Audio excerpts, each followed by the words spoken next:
Good morning and good afternoon to all our viewers around the world. Welcome to the first edition of the QTM webinar, Qatar Travel Mart's digital platform to discuss the tourism industry's most pressing issues on a larger and wider scale. In today's session, our topic is restarting tourism in the Middle East. With us are Middle East tourism sectors, thought leaders and change makers to present issues everyone is waiting to be addressed. We are delighted to have been joined today by a wonderful set of speakers, Dr. Abdel Razzaq Arabiyat from Jordan, Mr. Jean Aboud from Lebanon, Mr. Khalid Azzajali from Oman, and Mr. Stephen Reynolds from Qatar. Welcome all and thank you for joining us. Thank you. To start today's webinar, let us all welcome from the Kingdom of Jordan, Dr. Abdel Razzaq Arabiyat, Managing Director of the Jordan Tourism Board, to discuss the state of tourism industry in the Middle East today. Dr. Abdel Razzaq, the virtual floor is yours. Thank you, Lara, and good evening and good morning for everybody. And it's really great pleasure and honor to be in this platform, and I would like to congratulate the Qatari tourism for this initiative to be in this digital platform where actually the corona shifted all the exhibitions and the panels to be digital over the Zoom, where this is the new business after corona or post-corona. Yeah. To start with, I think this is a great opportunity to meet here with the experts from all around the world and the expert in the tourism sector to talk about what's going on in the Middle East specifically. As you know that the tourism sector after this pandemic and this crisis, we can say, all of the tourism sector struggling and affected heavily the tourism sector in the Middle East. And you can see that maybe 2020 was before the pandemic. All of us were optimistic that we will maybe break the records in terms of the numbers, and countries start depending on the tourism as the main source of income and started to increase the contribution of the GDP of the countries.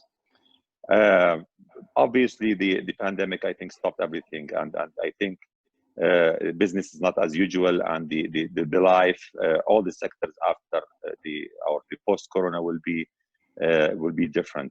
So I think the best way to try to convert these challenges to opportunities, where I think now one of the initiatives that we are meeting now on the online, and maybe we can exchange opinions and talking about how we can save the tourism sector in the Middle East and how we can support the tourism sector.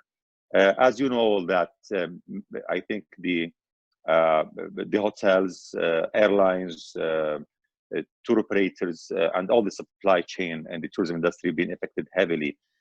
I think the first sectors that closed and the last sector will be opened because it's connected with the aviation and the airlines and the movement and the mobility of the travelers.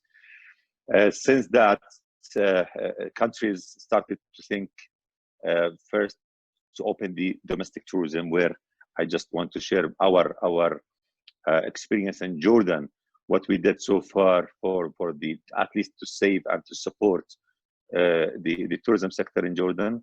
We came up with the bundle of procedures to support the tourism sector. The first concern was just to keep the employees and their jobs. As you know, we have almost 60,000 direct employees in the tourism sectors, in the hotels, and all the supply chain and the tourism sector. So we came up with some decisions to support them by keeping them in their jobs, not losing their jobs, by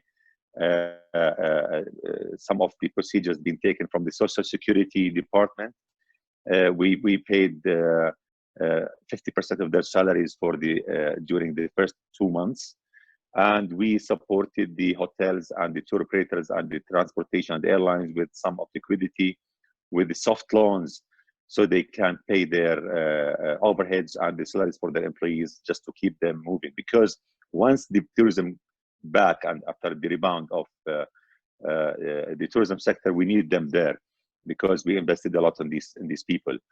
This is the first step. The second one started to talk about the domestic tourism. We opened something called Orduna Jannah, where it's domestic tourism. We supported as a government and Jordan Tourism Board some of the cost of the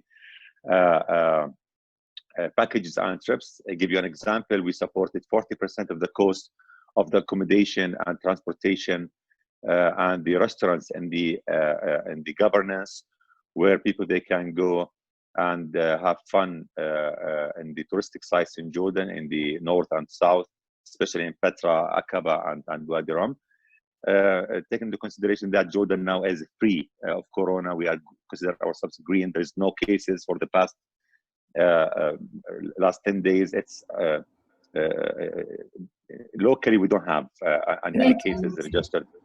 So I think the results was great. We launched the program before 2 weeks, and we can see Jordanians exploring the country, going to Aqaba, Wadi Rum, Petra, and Aqaba specifically. We have almost 100% occupancy rate in the hotels. We supported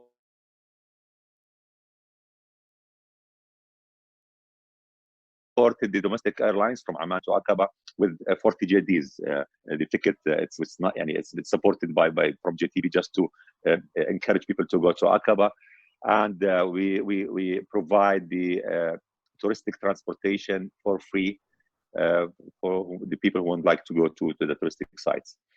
On the other hand, we supported the local community. We have a lot of local experiences, authentic experiences, managed and by local communities, like homestays, bed and breakfast experiences, where they support 40% of the cost.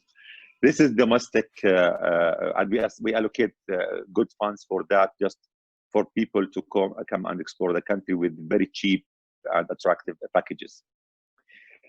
For the international tourism, we identified green countries we can open. Now we are thinking seriously by the first week of August to open the airport. For specific countries, it's green countries. We assigned about maybe 10 countries that we can open with. But to open with these countries, we set a bundle of parameters where they have the same situation as Jordan in terms of the countries that they flattened their curve, the number of the cases for the past 14 days, the SOPs and the airports and the airlines, and all these 8 parameters taken into consideration. And we run the exercise. So for the first step, we identified 10 countries we can open green to green. It's a travel corridor, bubble travel, as they say. We will launch a campaign to target these countries where I think Europeans, they missed the summer, but summer is still there in Jordan, and people are looking for green areas to go and skate after the lockdown and the quarantine. They want to go and travel. Jordan considered one of the countries that you can travel safely, and the WTTC gave us just before 2 weeks the safe stamp as a travel destination, where it's a green country according to the WTTC classification. This give us more marketing exposure and more confidence how to present our country. So we will come up with a very specific campaign to target these countries to Jordan. And we have another campaign where we're looking for the private jets. We can open the Aqaba airport now for private jets for people who want to escape from Corona and to come to the country. So we have two tracks. What I suggest in this area, and I just want to talk through this platform. I think we need to unify our efforts as a country in the Middle East. As I said, business is not as usual. the post-corona will enforce us to work together as a countries, Arab countries, maybe the region. We need to introduce, we need to complement each other, I think, to have like the Jordan Tourism Board. We are promoting Jordan. I think we need to come up with, and we have an idea to come with the International Tourism Board, where we have this one platform we can work together and to join forces together to encourage people to travel. Travel is a right for the people. So if we unified our efforts together to come up with International Tourism Board and to coordinate and collaborate with the big social media platforms like Facebook, Twitter, Instagram, Snapchat, even the big media like CNN, Euronews, and all these travel industries, TripAdvisor, Expedia, to utilize their connections and their marketing exposure to working together to present these countries with their different experiences that they can offer. The product that I have, I think, maybe Lebanon and Saudi Arabia, Emirates, Qatar, Oman, each of these countries can complement each other with a package that maybe we can do a combined package. We can market these countries as combined countries together, especially for the long haul destinations. They want to go stay for maybe more than 10 days. This is an idea, and we need to introduce more the hidden gems in these countries where they can come and relax and have fun and to test the authenticity of each country. Complementing is I think the post-corona stage where we need to work together. One more thing, I think medical tourism is very important. People are looking for going for visiting hospitals and for treatment. We have a competitive edge in Jordan that now we launched a campaign for specifically for the medical tourism. As you know, Jordan, the private hospitals in Jordan, we didn't receive any corona cases. So we just assigned 2 hospitals for corona, and all our hospitals are free corona. So we came up with a campaign now, come to Jordan and you have your treatment for any case you need in Jordan, because it's free of corona. And we open our doors for the medical tourism. And maybe in other countries, they received some of the corona cases, and people may be hesitating to go and afraid to go to any hospital because they heard that X and Y maybe received a corona case. But in Jordan, we didn't allow. We just assigned these hospitals for Jordanians to be comfortable that the corona hospitals is just, we have 2, and others are free. So now we are building on that. We launched the campaign in the GCC and Algeria, Palestine, and Cyprus for people to come to Jordan to have their treatment in our hospitals. So we have many ideas maybe to come up with, especially that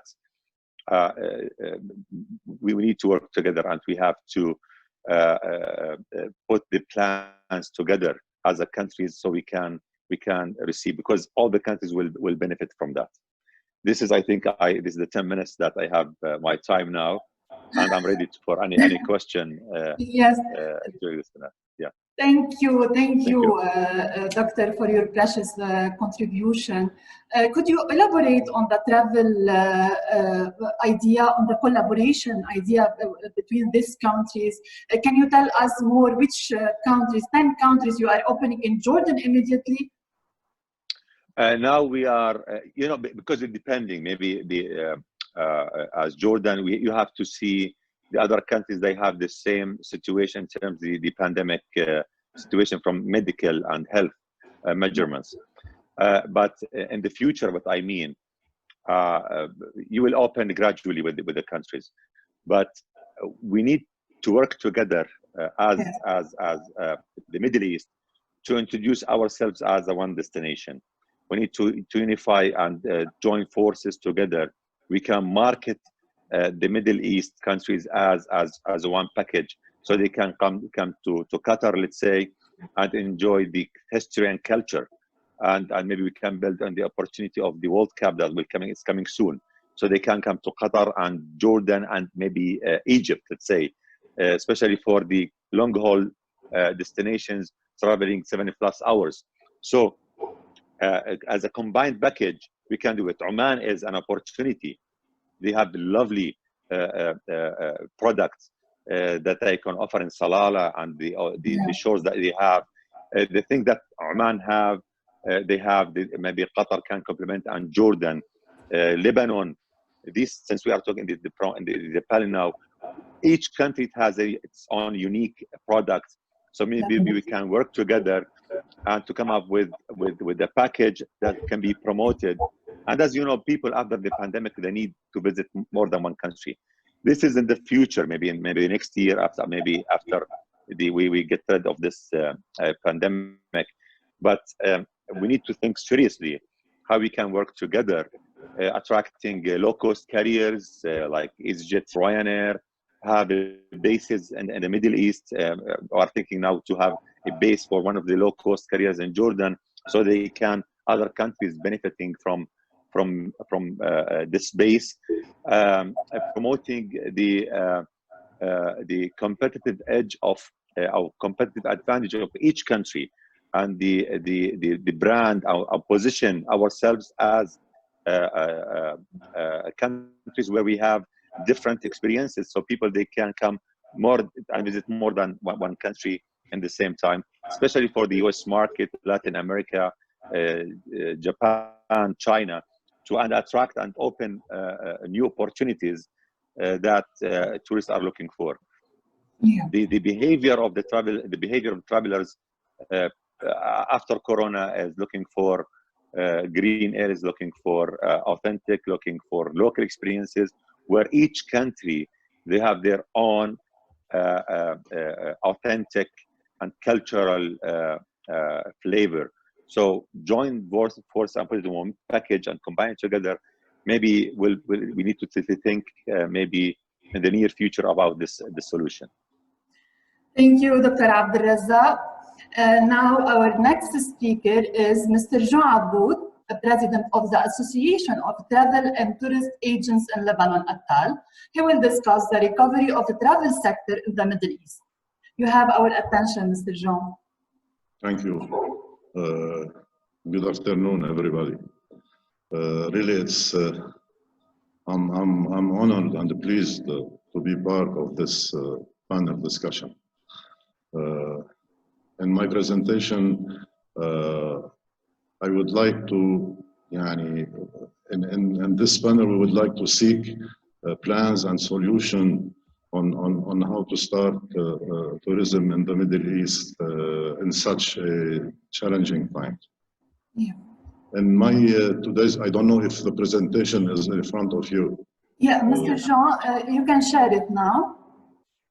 In my today's presentation, I will be introducing the concept of how you call it, the travel bubble, and its benefit in restarting gradually the tourism in Middle East, especially with the successful containment of the pandemic in the Middle East compared to global situation, with small highlights on the situation in Lebanon.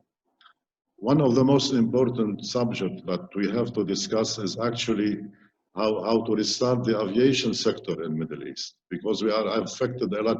Aviation sector has been affected a lot, and consequently, Lebanon has been affected. So the aviation sector in Middle East, with some additional details on the situation in Lebanon and the special situation in Lebanon after pandemic, among the economic crisis we are going through. Then we finish on how to work towards securing a mutual benefit for the tour operator, airlines, and all stakeholders in the tourism industry. The travel bubble. The travel bubble is simply an exclusive partnership between neighboring countries that have succeeded in containing the COVID-19. This partnership can start with a mutual agreement, first on removing the travel ban and opening borders, enabling the travelers to enter the destination without undergoing a 14 days isolation. The partnership must have a hassle-free visa procedure. It should increase the flight frequencies and offering special prices for citizens of these neighboring countries.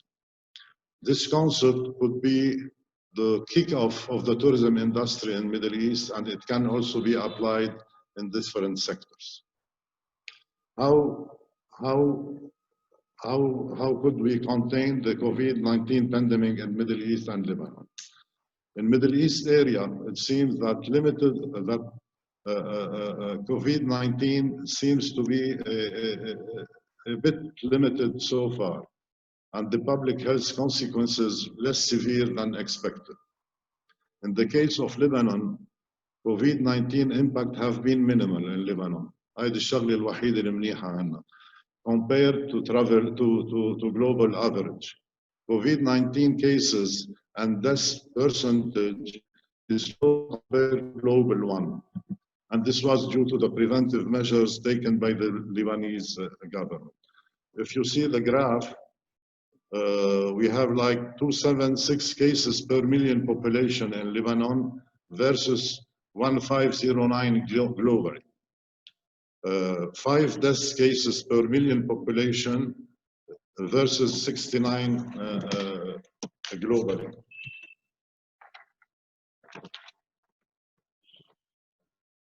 In terms of the intensive care beds occupancy, Middle East countries overall has strategies and has strictly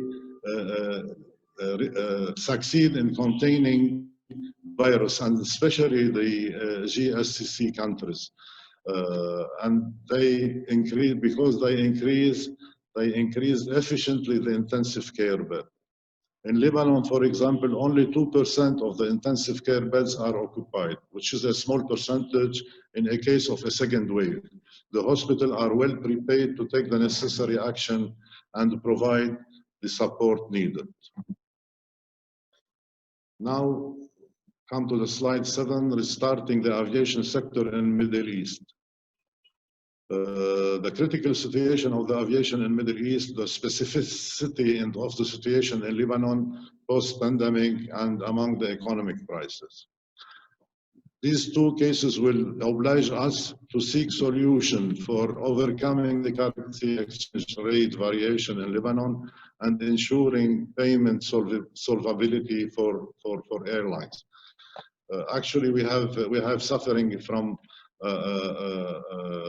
not being able to transfer money for the airlines working in Beirut, and this has created a big problem for the travel agent in Beirut.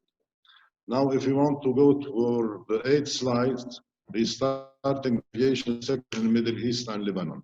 Middle East carriers are resuming limited commercial and passenger flights. For instance, airport Rafiq Hariri International Airport is operating by 10% of its capacity. And we used to have on July and August like a 15,000 or 14,000 passengers coming to Lebanon. Now we're about to have only 2,000 passengers a day, 2,000 passengers a day.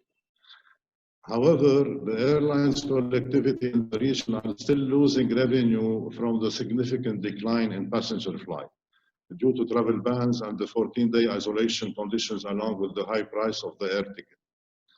Once the travel bubble concept is applied and the travel restrictions are tightened between partnering countries in the Middle East, the demand for travel will gradually pick up and it will reduce the losses.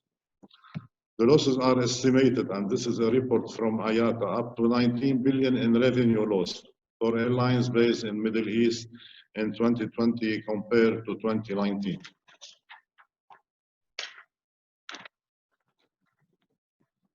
Restarting the aviation sector in Lebanon. The specificity of Lebanon post-pandemic and among the economic crisis and the rapid and fast devaluation of the Lebanese pound. We have been, for the last 20 years, the conversion rate of $1, it used to be like 1,500 Lebanese lira for 20 years. Currently, catastrophic conversion rate is almost, it varies between 7,000 and 8,000 lira. $1 equal to 7,000 and 8,000 lira, and catastrophic. Based on the impact of this inflation on the economy and in order to overcoming the currency exchange rate variation, we suggest to use the key performance indicators instead of currencies. Example, 1 5-star room night in Beirut equal 2 hours flight in economy class. And to ensure payment solvability for airlines by pricing on key performance indicators instead of currencies. We ensure the payment solvability for airlines. Full travel package to Lebanon sold and paid in the airline's home country, and in Lebanon, the services are paid in the Lebanese pound for hotels, transportation, and restaurant. Now, securing mutual benefit for tour operator, airlines, and all stakeholders in the tourism industry. Government and stakeholders in the tourism industry should think of different approaches that are mutually beneficial for the airlines, hotel, restaurant, and tour operator. For instance, in Lebanon, we can offer leisure packages with a substantial discount up to 30% for travelers from different destinations choosing Lebanon, and especially for the one coming from the GCC market. The purpose of this proposal is for the tourism industry in the Middle East to restart gradually until it's back to normal, whereas in Lebanon the approach is more a survival mode during the national economic restructuring period. Thank you. Thank you, Mr. Jean, for the valuable insights about the region and Lebanon especially. Our next speaker is Mr. Khalid Zajjali, Director of Oman Aviation Group, Oman Ministry of Tourism, to discuss the impact of COVID-19 on the MICE and events industry and its plans for recovery. The virtual floor is yours, Mr. Khalid. Yeah. First of all, a very good afternoon for all of you. Thanks, Dr. Abdulrazak, Mr. Aboud, for your input, and thanks, Lara and the team to host us in this. It's really a great opportunities to share what's happening, especially in the Middle East, regarding what COVID-19 create for us in this industry. Unexpected plan, unexpected dynamic action can be done in this. I'm sure my colleague mentioned earlier about how this industry get affected in general as a tourism. But if I go through a tourism, MICE sector specifically, I believe it's affected as the other segment within the tourism industry get affected. I will not say it's more than the others, but we really get an issue with that, but also it's teaching us how can we deal with it. So my input today will be divided in three situations. It's just also, first of all, to give you an update about what was happening pre-COVID-19 and now what's happening during COVID-19, and then what is post-COVID-19. So if we talk about MICE specifically during pre-COVID-19, the MICE in general in Middle East was going very heavy, even though there was a challenge worldwide because of the economic situation, nothing to do with the COVID before COVID I'm talking now. But really was growing. and the growth was healthy from the region itself and internationally. And most of the destination in the Middle East was getting a benefits of this growth on a healthy manner in both segments, the meeting and incentives, also in the conference and exhibition side. That was really doing good. As was happening with Oman as a destination, Oman as a destination was, I believe we are growing in a healthy manner, especially with our infrastructure was really ready for it, with a new brand airport, the convention center, a number of hotels opened, and having the meeting facilities. There's a lot of incentive was provided to grow this industry. So everything was perfectly going in a healthy manner until COVID came. So all the plans changed. During the COVID, had a lot of things we need to reconsider, put in our points that what's happened exactly. It's basically a global impact, which is the sort, as you know, the MICE industry is all divided into two segments. One is about the conference and exhibitions part, okay, and that's mainly happening with the international associations and the exhibition opening with the people traveling around in the different sector industry. As COVID hit those all industries, definitely the conference exhibitions get really affected. And other side, for that also the meeting and incentive side, it was really an issue with that, especially with the meetings. It's all about gathering the board meetings, product launching, the incentive was provided for the staff, and many others activities was done through the incentive. In all this, because of COVID-19, it also affected in the economic situation. Most of the corporates decide, the first thing they have to cut is incentive programs. So it's all related to what's happening. I believe that leisure part, it gets hit, but the recovery part now, it will take also time. Maybe if we go to the second slide, it's about when we think that we should come back or whatever. From the perspective, I believe maybe the leisure will become much faster. As soon the airport will be open. There is Dr. Abdulrazak mentioned about the green zone area. There is a number of destinations already have almost zero cases or very few cases, and they have so they would be expected to come, the business coming back. Most of the destinations now thinking about two things. It's to try to develop their domestic tourism and regional tourism. From my perspective, I think it's more will be working with the regional tourism markets, especially that I told you the good things within the Middle East. There was a good flow of the business coming within the region. So talking from the association part of the Pan-Arab associations, there's a number of associations within the countries such as Saudi Arabia.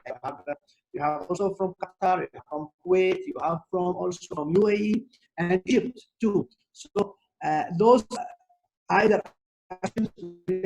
national, locally, or regional, such as I mentioned about the Arab Pan or Pan-Arabs association. So those, if we will focus on it, I think there is for us to.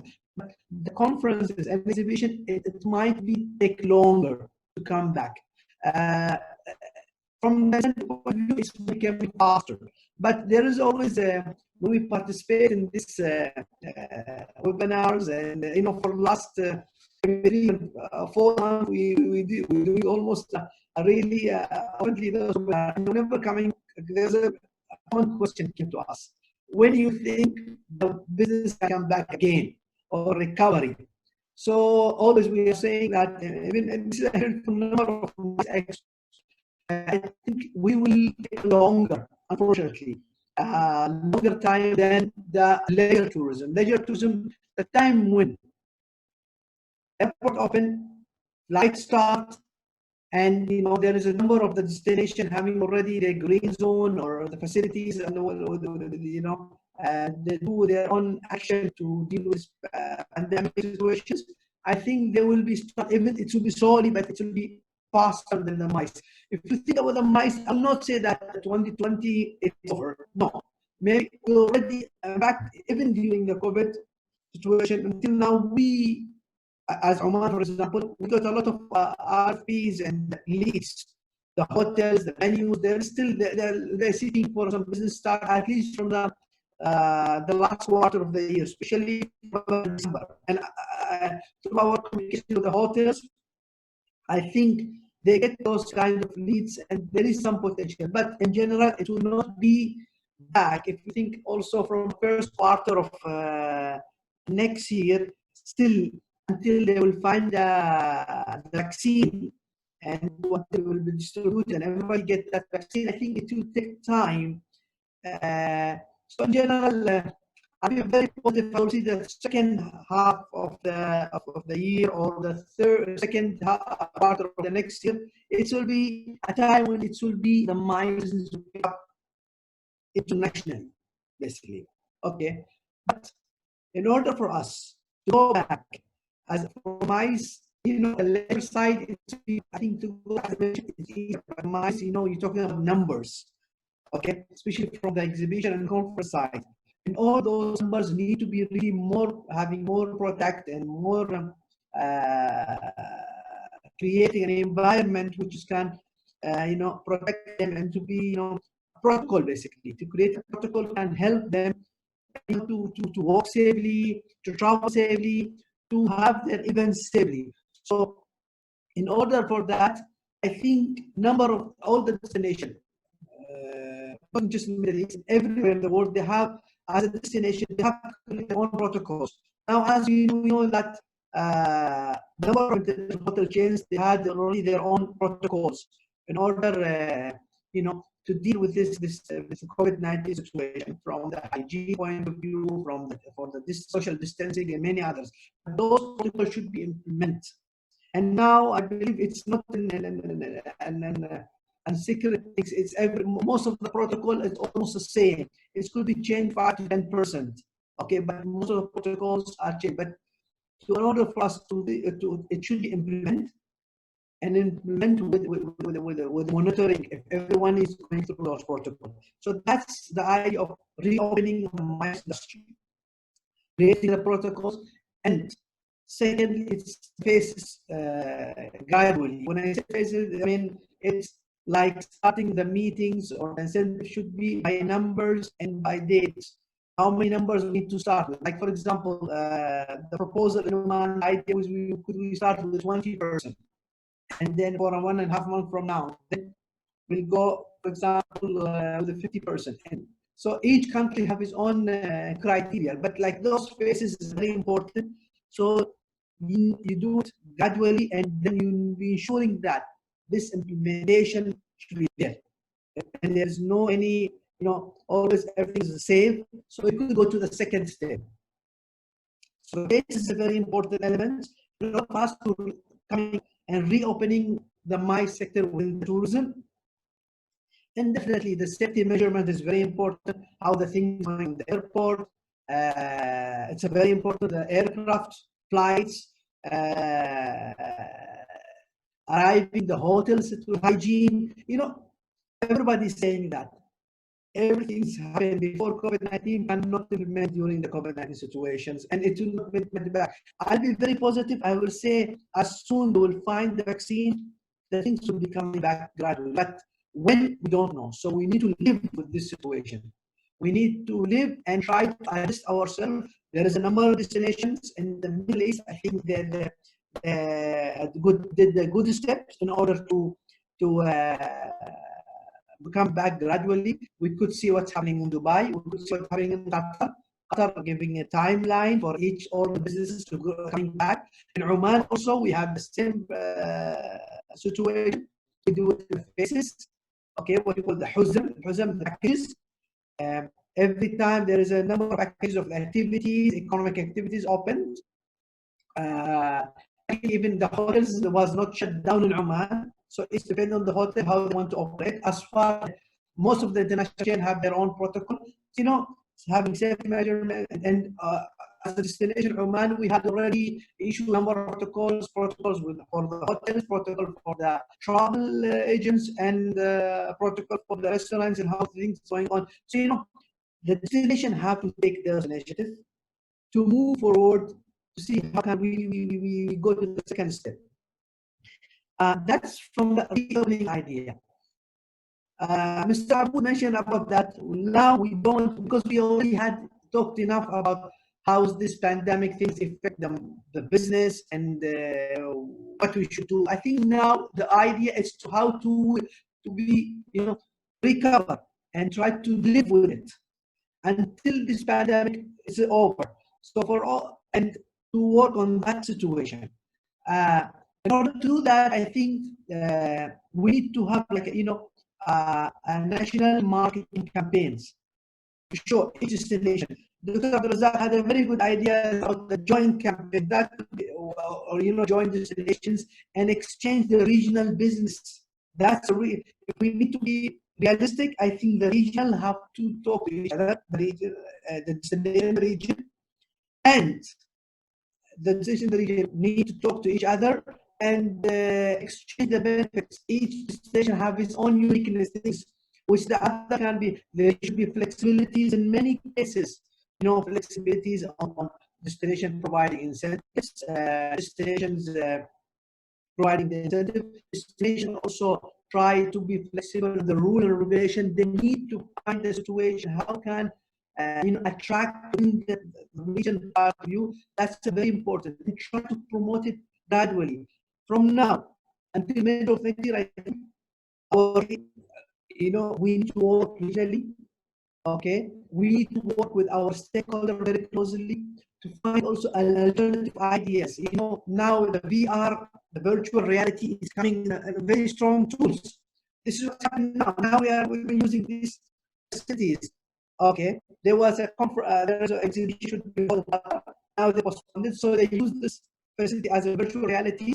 I think the VR system is there. People are afraid from the mice perspective it will take a lot big business. Maybe I disagree with this idea. By human nature, they'd like to face each other. They would like to talk to each other. So this facility, especially the virtual reality, it will be there. Maybe it will take a share of it. As the day will be everything's back to normal, people will back to this business. They want to see it either from, I'm talking from the mice perspective. They want to talk to each other. Okay, they want to face each other. They want to experience. Otherwise, it will be really difficult to survive with that. So the rule and regulation should be flexible in order to attract people.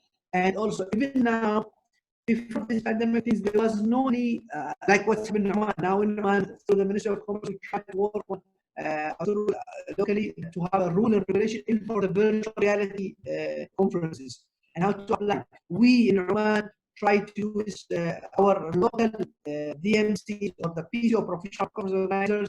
We request them to try to develop this sector, because that's how we could survive and how we work and until we end up with this pandemic things. So, you know, the protocol should be there, support each other, and to work regionally. That's, I think, how we need to survive and to move to the second step from the my perspective. I don't want to take Mr. Aboud and Dr. Abzali cover a lot of points which we apply as already planned to mention it, and this is what they, I mean, through their experience. But in general, as I told you that, leisure come first, then mice. It will never ever cover by the virtual reality conferences, so that people would like to see each other. I think our region become very mature. Each destination didn't wait for the other to do what they were supposed to do. They already worked in their protocols. They already work in their rule relationship, try to be more flexible, visa facilities. Like, for example, until now, the airport is not open. But I'm ensuring you the date where the government is allowed to open the, the airport is operated for the, you know, charter flights for the special cases on a daily basis. But for the scheduled flights, still not yet operated. Okay, but the date when they will allow that, Our airports already ready from the hygienic point of view, from the protocol point of view. Hotels are ready. Exhibition centers there. As a destination, we are ready. So that's to show you how the business is mature enough in the region. So we hope, inshallah, these things will be over very fast and we could. I mean, we need to live with it. That's what I can say. Thank you, Mr. Khaled. Thank you for shedding the light on your impressive MICE recovery plan. After our regional tour and impressive contributions from Jordan, Lebanon, and Oman, we have the pleasure of hosting Mr. Stephen Reynolds, Senior Vice President of Discover Qatar and Qatar Airways Holidays, to discuss selling destinations in the Middle East during and post-COVID-19. The virtual floor is yours, Mr. Stephen. Thank you, Lara. Thank you too to my esteemed fellow panelists. Good afternoon, everybody. I think we've touched on some really constructive and important themes, really, in terms of the recovery of tourism back to our region. Specifically in the presentation that I've got, I want to talk about the importance of health and safety and promoting health and safety, and in particular why that's important, because I think for all of us, irrespective of which destination we represent, we all have to be very cognizant of the fact that confidence is the key to any kind of recovery in tourism. So I'm going to cover a few slides. If Lara, you can just allow me to share my presentation. Yes, you can share it now, Mr. Stephen.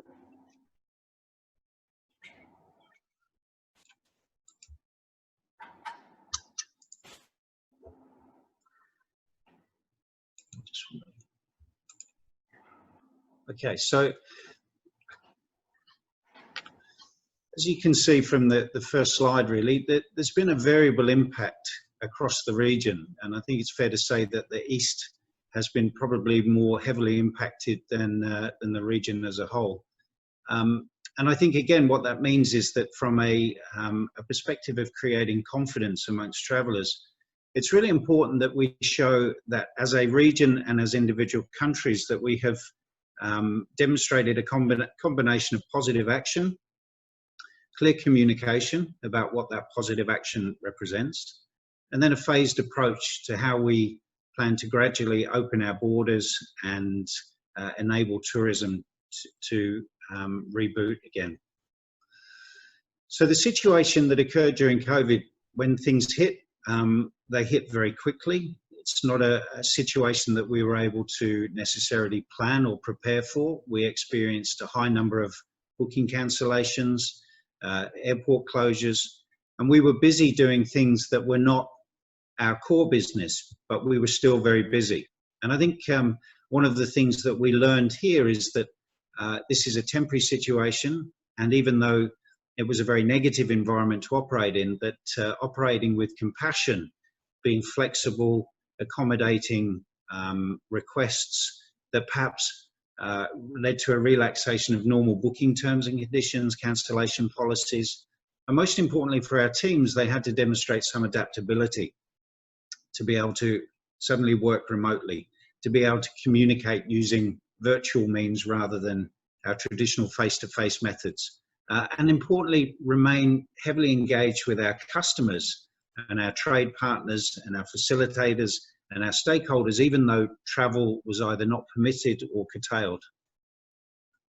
So here in the state of Qatar, coming back to the importance of having an action plan and clear communication, this is phased in such a way that it's a gradual reopening, a gradual relaxation of some of the restrictions that permit movement and leisure activities, culminating in our phase 4, which will, we hope, lead to a more general opening of the borders here in Qatar, which will permit tourism to begin again. And so really what we've seen are some trends and also some opportunities. So the trends really for now are to be flexible and agile. We still have tourism assets here. We still have people who would like to experience leisure activities, even within the constraints of some of the requirements that have been imposed through the COVID-19. we've seen a very strong, particularly within the airline, a strong movement towards friends and family and travel as a need. Increased demand on staycations, so people, they're not able to travel internationally, so they still want to leave the home where it's permitted and where it's responsible to do that. And there's a really strong focus on people's health and safety, cleanliness, making sure that social distancing is observed, that you know, the service of food is done in such a way that it doesn't bring people into close contact, and therefore finding a responsible way to promote activities which are consistent with all the themes that we've experienced around lockdown. So in terms of the opportunities moving forward, and some of my colleagues on the panel have touched on this, about the need for us to represent ourselves as a region rather than just as individual countries, and to create these safe bubbles for travel which permit people to travel with confidence into areas that they feel are safe to do so, that the virus has been well contained, and that the environment that they're going to is being responsibly managed. Local staycations, I think, will still be a theme for some time to come, because not everyone will feel comfortable travelling internationally, and therefore that will be that phased approach in terms of enabling longer haul travel and international travel, and again providing means for people who perhaps have a need for travel to be able to do so with possibly stopover and various other options to break up the journey. So just some observations again from within Qatar, from the airline and the airport.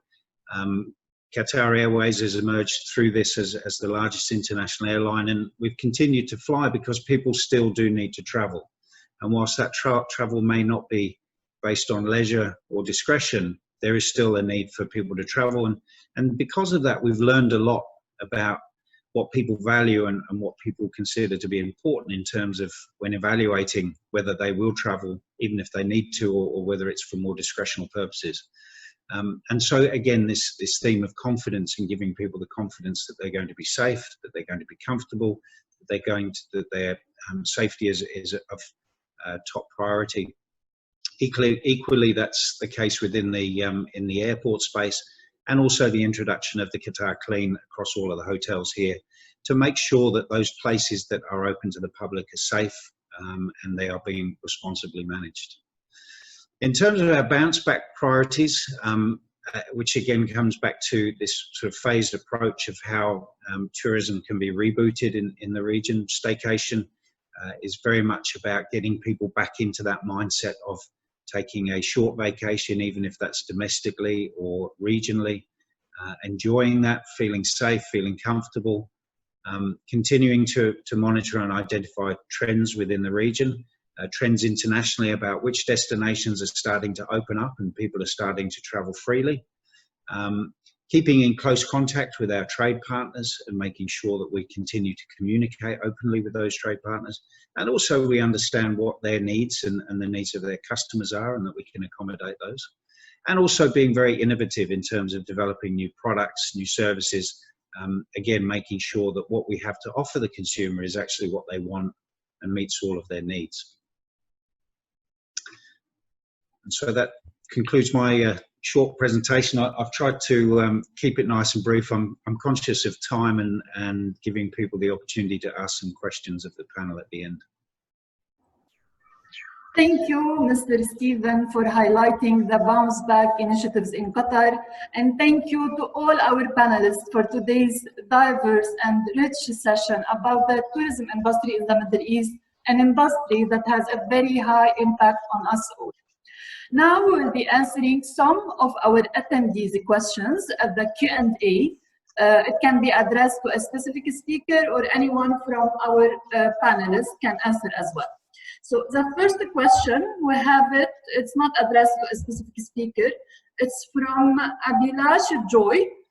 His questions is about what tourism contingency plan would be applied if there is a second wave of the pandemic.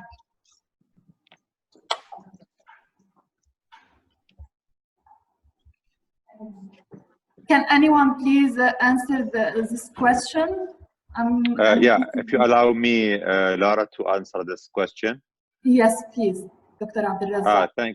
I think from the beginning of the pandemic, we have, as Jordan Tourism Board and Jordan, we put different scenarios. If we have a second wave, and we split the strategy for recovery for 7 phases. Starting from the lockdown, people are in their homes consuming a lot of internet, and definitely there is no travel. I think there's a way, and always looking into things that we can benefit from it, and to keep moving, not stopping of doing things. Yeah, I'll give you an idea of what if we have a second wave and we lock down again. I think now the technology will be the solution to come up with the creative ideas. I'll give you an example. Let's say look into Airbnb experiences. Just you can generate revenue, where during the virtual tour. Now in Jordan, we filmed all the touristic sites, all the museums with the VR and the 360 virtual tours. While you are there in your home, you can interact with different entities. You can while you are visiting, let's say Petra, you can interact with some of the souvenir shops, and you can buy something online. You can, because you know the flights or the shipment is not stopped during the pandemic, during the lockdown. So the cargo it's still moving. So you can start selling the souvenirs and selling the items online by introducing the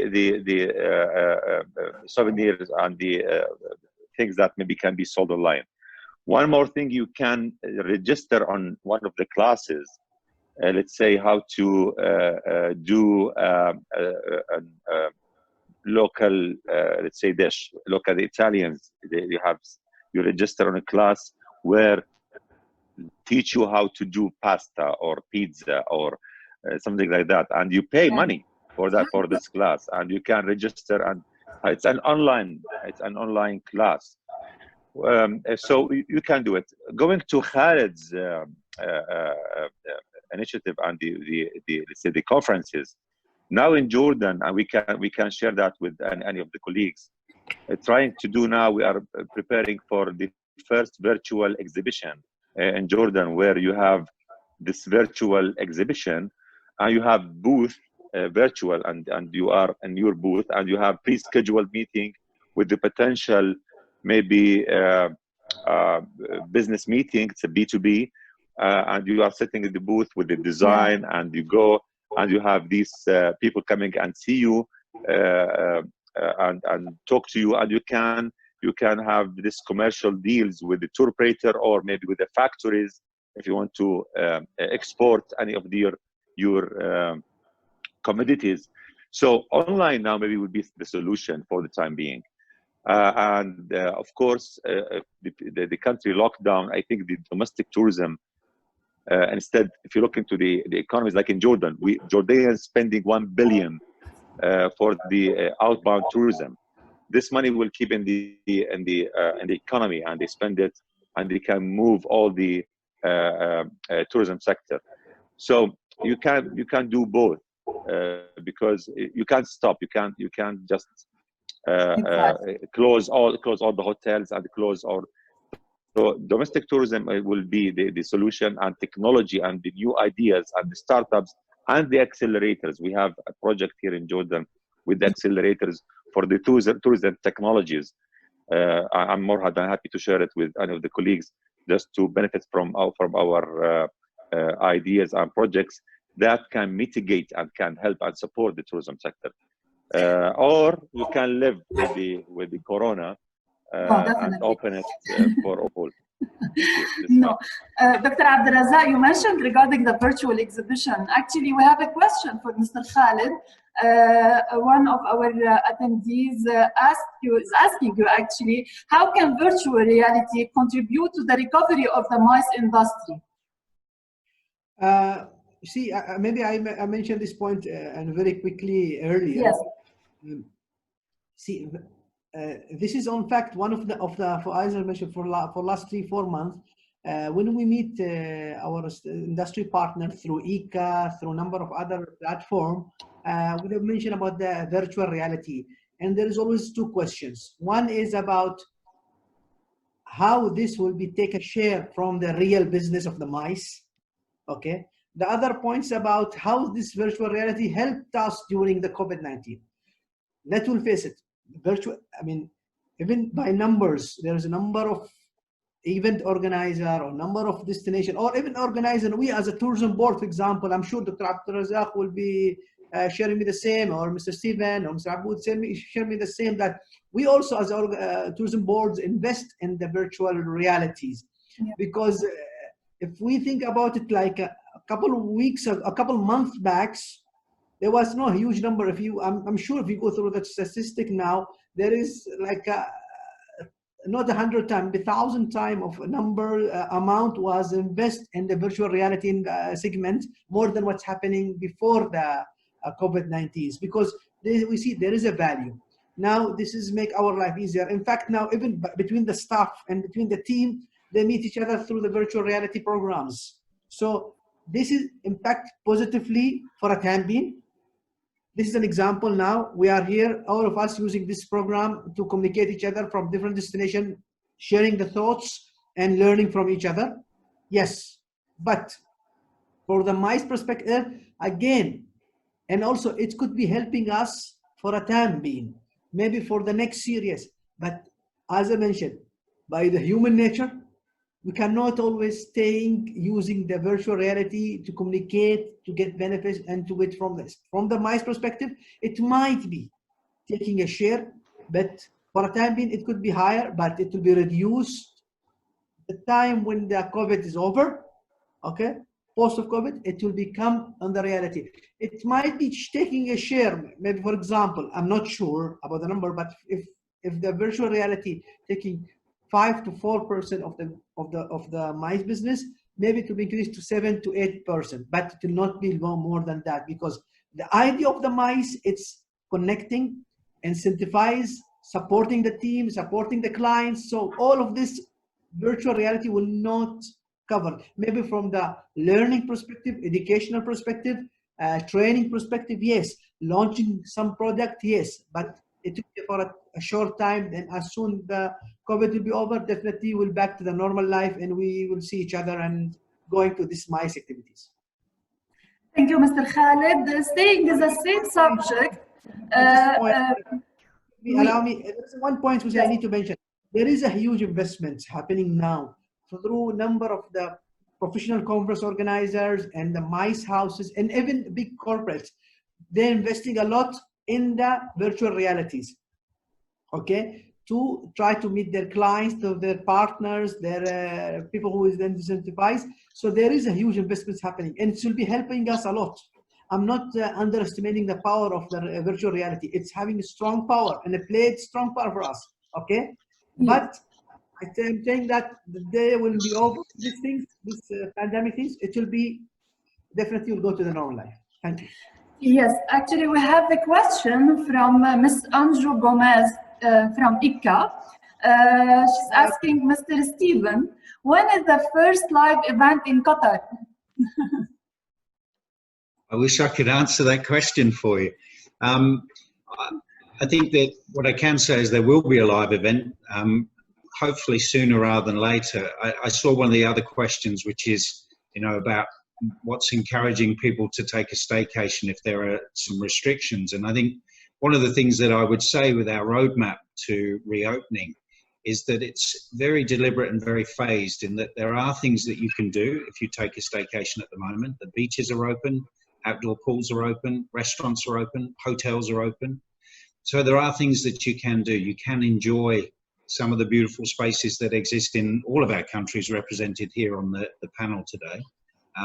But I think when it's considered responsible to do so, and I would hope that that's probably September, possibly October, that there will be a gradual reopening of sporting events, music, festivals, things that allow people to do what they really enjoy, which is to come together and enjoy live entertainment. Good. Thank you, Mr. Stephen. I have a question for Mr. Jean Aboud from Mr. Abu Sir. What's the expected timeline for the full opening of attractions in Lebanon? Nowadays, the whole country is operating by 10% of its activities. I mean, we are expecting to move forward every 2-3 months by 10% more. So from now till end of September, we will be working, we will be reaching like 20% of our capacity.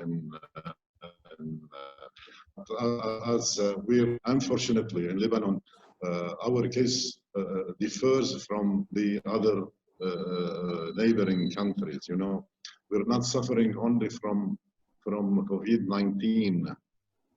We're suffering from a very serious and severe economical crisis, and the exchange rate of dollar is we don't know where it will lead us, and that it will lead the country.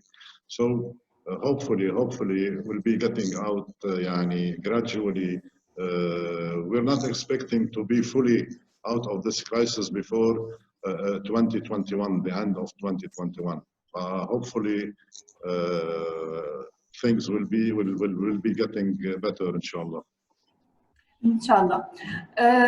We have a question to anyone actually from Her Excellency Graciela Gomez Garcia, Ambassador of Mexico Embassy in Qatar. Her question is, which are the best ways, medium, to promote the novel concepts of travel bubbles and staycations in order to make them attractive to potential travelers? Can anyone answer, please? Mr. Stephen or Dr. Abdel Razak?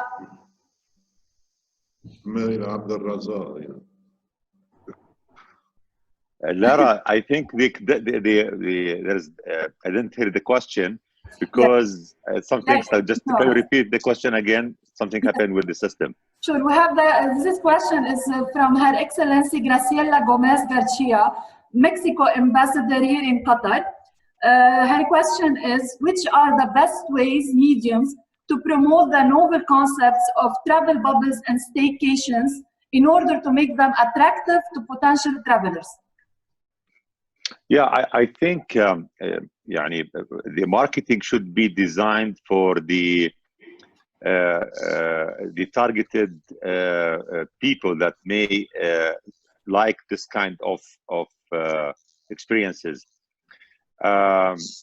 Mainly, we study the behavior of the tourist and the preferences and the things that cater for the needs of the tourist, and look into the product that you have, and you can do the matching between the preferences of the tourist and the product that you have. And definitely the SOPs, the health measurements, and to share exactly the SOPs that you have in your country, and featuring some videos showing people what you have. I think videos should be promoted in a very nice way. I want to assure something, the content of the video should not be so much corona in the content. You are not entering to the ICU or the hospital. Just show what you have. Just show that you have SOPs, and just concentrate more in the experience and the product itself, that show that business as usual in the countries. And I'm talking about the countries that are green now, and they are not. There is no cases registered in the specific country. Once you show that you are green and you are safe destination, and there is no complications and restrictions that maybe take the experience of the tourist away from the expectations, maybe people will be afraid and hesitating to come to the destination. And bilateral agreements should be signed between two countries to have this travel bubble, because any country will breach the agreement, maybe to allow for a country it's not within the green zone, maybe will ruin and the whole agreement. And to make sure that this coordination between the two countries, and to do this corridor where like moving from city to city within the country. This is the idea of the bubble or the travel corridor, where a person is moving from a city to another city, or from the governance, other governance within the country, having the same pandemic situation. Marketing should be sharing the content, and a very simple brochure, giving straight to the point the instructions, and showing the tourists that this country is welcoming you, and this is the SOPs to make some kind of confidence that people can move and travel to that country. And definitely the aviation SOPs, the airports, and all these elements should be published, and to make sure that in each country there is a control, and they are monitoring that each entity, each supply are adhering to the SOPs, and start featuring and doing the interviews. And the influencers is very important. I think once you host influencers in each country, start talking and sharing the content is very important. One of the things that, you know, the perception management strategies, the user-generated content will make a big difference to promote what you have, and encouraging people to follow the steps of this influencer once he shares his experience in the staycation or the travel bubble countries, where they some kind just of relaxation that people, yes, since this guy or he or she went to that country and shared his experience in that country in the video or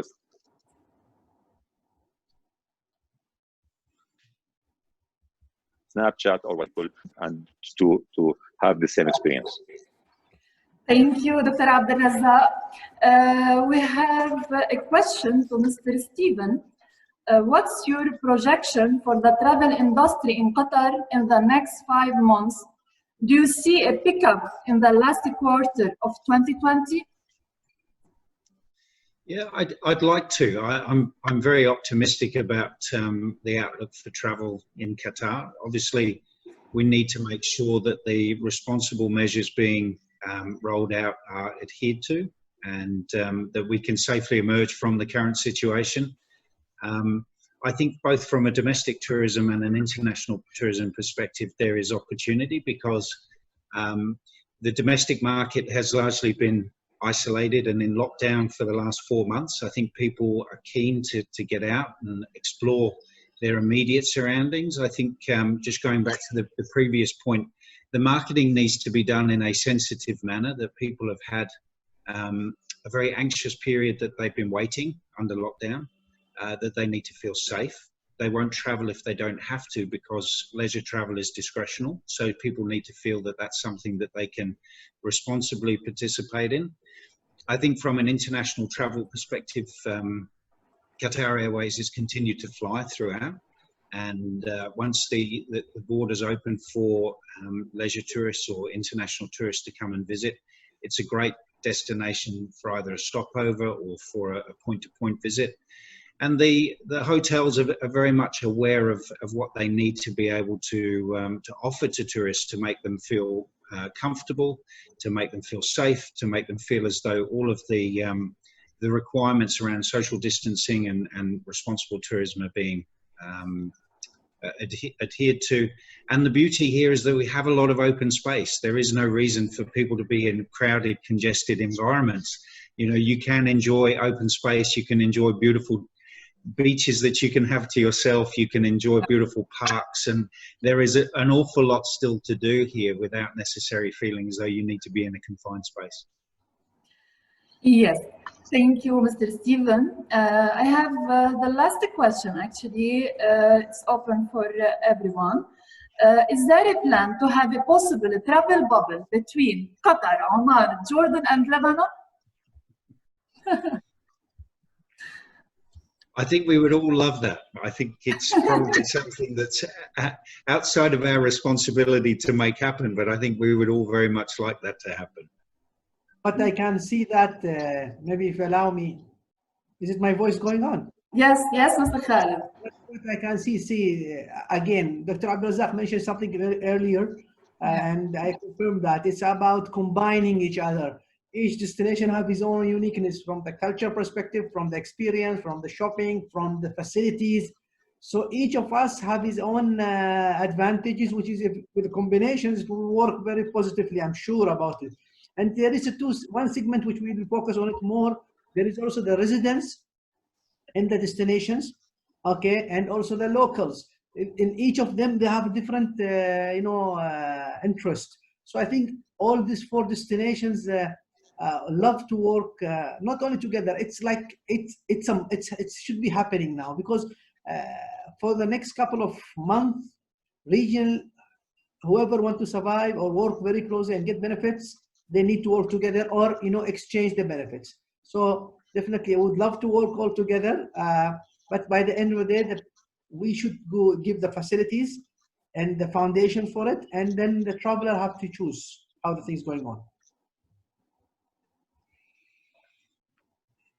Maybe we can start. Sorry, maybe we can start the travel bubble directly with and this was raised time before. There was a partnership between Jordan, Lebanon, and Egypt.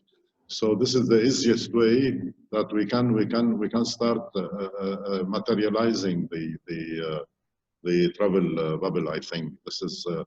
And then it will be expanded to reach Iraq and Oman and any other Arab countries, I think. Sure, Dr. Abdelaziz. Abdelrazak, yes, of course, I'm waiting for you. Actually, we are more than happy. Actually, one of the countries, actually, frankly speaking, Lebanon. Anyway, Lebanon, one of the countries that we are looking for now seriously, as you have the same situation. Thanks God that you have less cases and you flatten your curve, due to the fact that you have very strong medical regime and system in Lebanon. And I think helping our brothers in Lebanon to overcome the financial, let's say, the stress that you have now, I think you need more foreign currency to be pumped in the economy. And the tourism maybe can help. So maybe we can work together very soon as a joint packages between Jordan and Lebanon as the first stage. Yes, and Oman also, Qatar, we have a lot to do together in terms, the flights. I think Qatar Airways I think will be our umbrella as the 3 countries to be the let's say the official carrier for the 3 countries, especially from the long haul destinations. So you can bring tourists from everywhere, and to be Qatar as the base, and start distributing the passengers or the tourists to Oman and coming to Jordan and Lebanon, since they're flying to the 3 countries, as I know. So Qatar Airways will be maybe our umbrella to do that, to get all the 4 countries together, because as you know, the aviation and the airlines and the connectivity is the main element of the tourism. Just one more thing, one of the things that saved Jordan and make us a destination, once we open the Jordan for the all kind of airlines, low cost, EasyJet, Ryanair, and now Wizz Air, they made shifts and paradigm shift actually in the tourism industry in Jordan, and we registered high numbers last year because of these careers. So airlines are playing a major role on that, just to connect each other. It's like I'm not promoting Nokia, you know, the Nokia connecting people. I think Qatar Airways will connect us together as the 4 countries, and each one of us, we have, as Mr. Khaled said, its own identity, its uniqueness and characteristic in terms of the experience that we can offer. So we can have maybe lunch in Beirut, and to dine in Amman, and swim in Qatar, on the beaches, and have fun and adventure in Salalah in Oman. So you have 3, 4 full experience that you have the different experiences, and maybe 10 days you can explore the 4 countries. So I think, as I mentioned from the beginning, post-corona will be the future of the alliances, the coalitions between the countries to face and fight this pandemic. Other than that, we can't do it alone. This is my opinion. Yeah. Thank you all, our speakers and participants, for joining us in the first insightful webinar episode. Sorry, we cannot address all questions due to limited time, but we invite you to the next session, which will be announced shortly across our digital platforms. Thank you again, and see you all next time. Thank you. Thank you. Thank you, Thank you very much. Thank you.